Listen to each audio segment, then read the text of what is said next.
Fala pessoal, na aula de hoje nós vamos começar a nossa parte de ondulatória e o nosso primeiro tópico é falar sobre movimento harmônico simples, o famoso MHS. Taveira, o que é um movimento harmônico simples? A primeira coisa que você precisa lembrar é que o MHS é um movimento periódico. E um movimento periódico é aquele que se repete sempre, no mesmo intervalo de tempo. Então aqui, grandezas como posição, velocidade e aceleração estarão se repetindo sempre no mesmo intervalo de tempo. E o movimento é chamado de movimento harmônico porque essas grandezas físicas, posição, velocidade e aceleração, variam com o tempo, obedecendo funções harmônicas, que são funções que se repetem também no mesmo período. Funções harmônicas que você conhece, a função seno e a função cosseno. E o simples é para dizer que esse movimento acontece sem forças de resistência. Então aqui nós estaremos trabalhando sempre com sistemas conservativos. Tranquilo? Então vamos lá.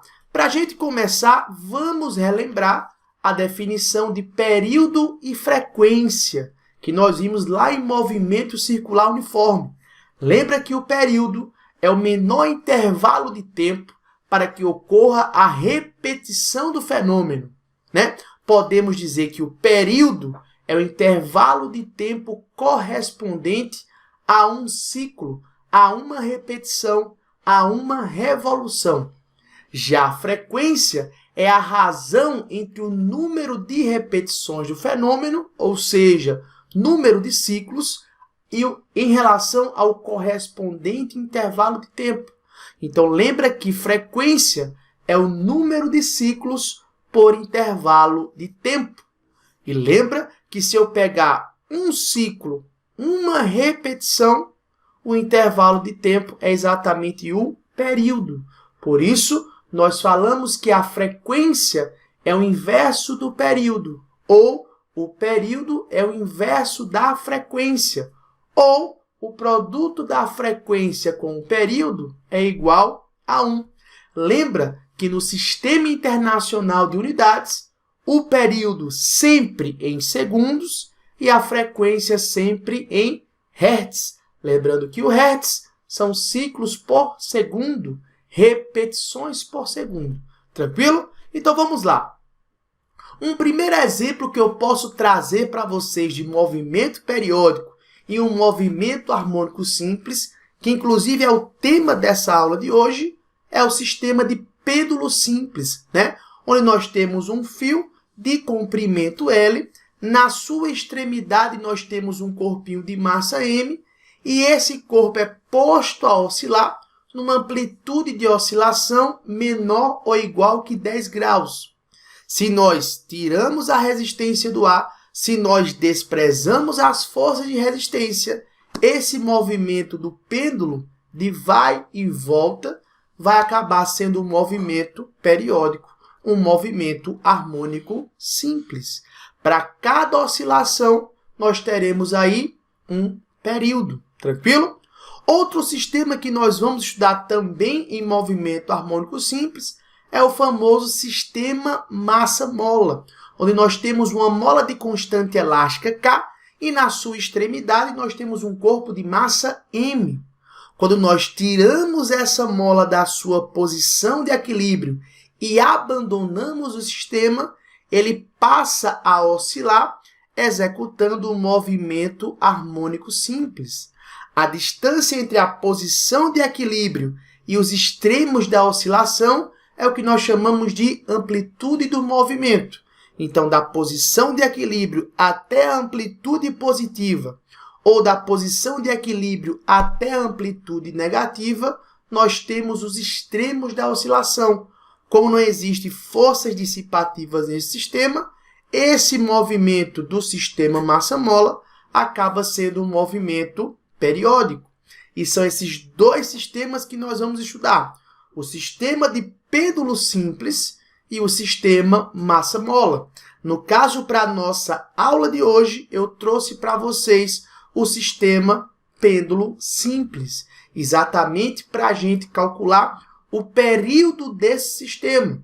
Então, olha só, quando nós temos um fio de comprimento L e na sua extremidade nós temos um corpo de massa M, ao tirar esse fio, ao tirar esse pêndulo da sua posição de equilíbrio e abandonar o sistema, ele passa a executar um movimento harmônico simples, um movimento periódico, que se repete sempre no mesmo intervalo de tempo. No caso aqui da nossa figura, ao abandonar o pêndulo da posição A, ele passa pela posição de equilíbrio, chega no outro extremo, que seria a posição B, retorna para a posição de equilíbrio e retorna aqui para a posição A. Quando ele retorna para a posição A, nós temos uma repetição, uma oscilação. Nós temos um ciclo. Associado a essa repetição, nós temos um período. Então, o intervalo de tempo que esse pêndulo sai da posição A, chega na posição B e retorna para a posição A, nós temos aí um período. Tranquilo? E aí, para você calcular o período de um pêndulo simples, qual é a relação que você vai utilizar? Ora, fera, para você calcular o período de um pêndulo simples, a relação que você vai utilizar é essa daqui. O período T é dado por 2π, que multiplica a raiz quadrada de L sobre G, onde L é exatamente o comprimento do fio e G é a aceleração da gravidade local. Então, você percebe que o período de um pêndulo simples, ele só depende do comprimento do pêndulo e da aceleração da gravidade local. Outro detalhe que eu preciso falar para vocês é o seguinte: para o pêndulo simples, essa amplitude, para que o pêndulo simples execute um movimento harmônico simples, essa amplitude θ, que é exatamente o ângulo de abertura entre a posição de equilíbrio e o extremo da oscilação, deve ser um ângulo menor ou igual que 10 graus. Tranquilo? Então, para um pêndulo simples executar um movimento harmônico simples, executar um movimento periódico, essa amplitude, esse ângulo de abertura deve ser um ângulo muito pequeno, menor ou igual que 10 graus. Tranquilo? Voltando aqui para a nossa relação, o período só depende do comprimento do fio e da aceleração da gravidade, mas não depende, preste atenção, o período de um pêndulo simples não depende da amplitude e também não depende da massa que está presa ao fio. Então, o período de um pêndulo simples só varia se você mexer no comprimento do fio ou na aceleração da gravidade. Mas não varia, o período permanece constante se você mexer na massa pendular ou na amplitude. Tranquilo? Então, o período de um pêndulo simples não depende da massa e não depende da amplitude. Atenção no seguinte: o período ele varia com o comprimento e a gravidade, mas presta muita atenção. O comprimento e a aceleração da gravidade estão dentro de uma raiz quadrada. Ou seja, por exemplo, variando o comprimento, se eu quiser que o período do pêndulo simples aumente 2 vezes, ou seja, se eu quero que o período dobre, eu preciso aumentar quantas vezes o comprimento do pêndulo? Eu não posso aumentar 2 vezes, porque essa relação não é linear. O período ele varia com o comprimento dentro da raiz quadrada. Então, se eu quero, por exemplo, que o período aumente 2 vezes, se eu quero que o período dobre, eu preciso que o comprimento aumente quantas vezes? 4 vezes. Por que, Taveira? Porque a raiz quadrada de 4 é igual a 2. a mesma ideia serve também para gravidade.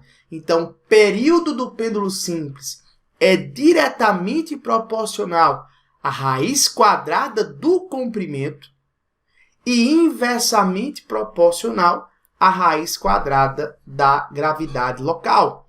Então, presta muita atenção nisso aqui. Outro detalhe é que, para que o nosso período seja dado em segundo, o comprimento do fio precisa aparecer em metro e a gravidade local precisa aparecer em metros por segundo ao quadrado. Unidades do Sistema Internacional. Tranquilo? Outro detalhe importante que pode aparecer na sua prova é o seguinte, né? Dependendo do local ou dependendo da temperatura, você pode mexer no comprimento e na gravidade. E geralmente essa aplicação de pêndulo simples aparece naqueles relógios de pêndulo, né? São relógios antigos em que o movimento pendular cravava exatamente os segundos, né? O período do movimento pendular era igual exatamente a 1 segundo, né? Mas dependendo da temperatura do local, né? Esse comprimento do fio pode sofrer uma dilatação ou uma contração. Assim como dependendo do local onde está o relógio, essa gravidade pode variar, tranquilo? E aí, como é que se comportaria o relógio de pêndulo para essas situações? Então, muitas questões de vestibulares já trouxeram essa situação.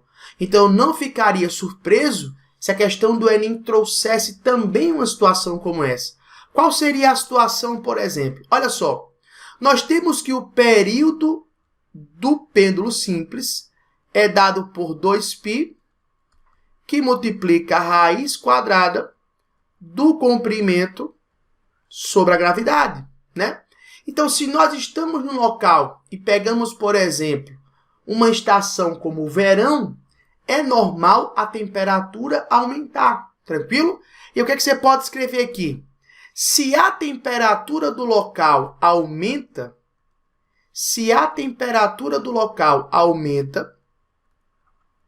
vamos escrever assim. Se a temperatura do local aumenta, o que acontece com o comprimento do fio? Ora, fera, se a temperatura do local aumenta, nós temos, por consequência, uma dilatação linear. Ou seja, esse fio vai sofrer uma dilatação. E aí, se esse fio sofre uma dilatação, o comprimento aumenta e o período também aumenta. Ou seja, se o período de um relógio pendular aumenta, é como se o tempo passasse mais devagar, né? É como se o período aumenta, se o tempo passa mais devagar, esse relógio acaba atrasando. Então, com o aumento da temperatura, nós temos o aumento do comprimento do fio, consequentemente, o aumento do período, e esse relógio pendular, ele acaba atrasando. Então, ele atrasa, tranquilo? Porém, se a temperatura diminui, aí nós vamos ter a situação contrária. Se a temperatura local diminui, por exemplo, chegou o inverno, se a temperatura diminui, o comprimento do fio acaba sofrendo uma contração, beleza? E se o comprimento do fio sofre uma contração, significa dizer que o seu comprimento diminui. E se o seu comprimento diminui, o período também diminui. É como se o tempo passasse mais rápido. Ou seja, esse relógio pendular, esse relógio de pêndulo, ele acaba adiantando. Ele vai adiantar. Tranquilo? Então, fica ligado nessas situações que envolvem temperatura. O aumento da temperatura faz o fio sofrer uma dilatação. Se o comprimento aumenta, o período aumenta, esse relógio de pêndulo vai atrasar. Mas se a temperatura local diminui, o fio acaba sofrendo uma contração, o comprimento do fio diminui, o período também diminui, e esse relógio de pêndulo ele acaba adiantando. Com relação à aceleração da gravidade, se nós mantemos o comprimento do fio constante e você leva esse relógio pendular para um local onde a gravidade é menor, período e gravidade são inversamente proporcionais. Quanto menor a gravidade, maior o período. O relógio atrasaria. Se eu levo para um local onde a gravidade aumenta, quanto maior a gravidade, menor o período, esse relógio vai adiantar. Tranquilo? Então, fica ligado nessas duas situações e agora vamos para os nossos exercícios de aprendizagem. Eu espero você lá. Valeu!